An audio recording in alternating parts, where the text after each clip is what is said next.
नमस्कार, आप देख रहे हैं न्यूज फॉर नेशन और मैं हूं प्रियदर्शन।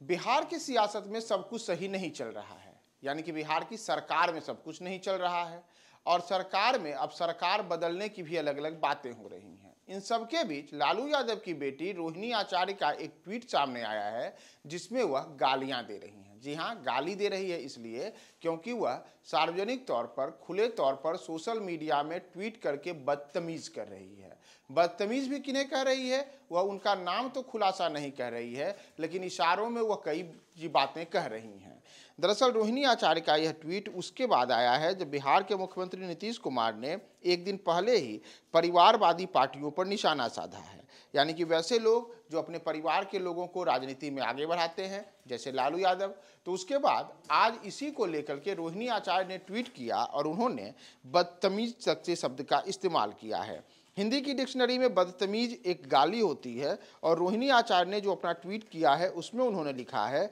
कि अक्सर कुछ लोग नहीं देख पाते हैं अपनी कमियां, लेकिन किसी दूसरे पर कीचड़ उछालने को करते रहते हैं बदतमीजियां।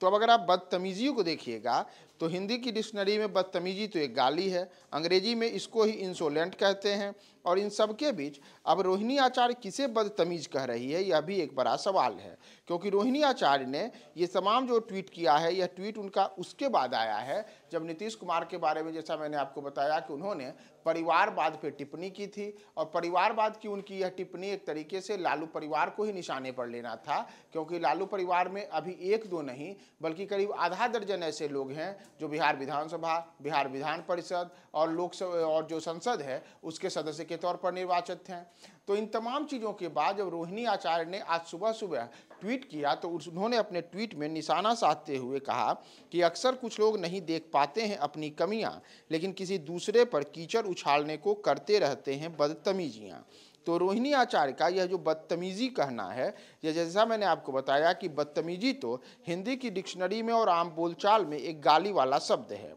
तो रोहिणी आचार्य खुले तौर पर अब किसे यही बातें कह रही हैं जो सार्वजनिक मंचों पर कहने से लोग आमतौर पर बचते हैं, यह तो रोहिणी आचार्य ही जाने। इतना ही नहीं, रोहिणी आचार्य यही नहीं रुकती है, वह तो यहाँ तक कहती हैं कि खींच जताए क्या होगा जब हुआ न कोई अपना योग्य, विधि का विधान कौन टाले, जबकि खुद की नीयत में ही हो खोट।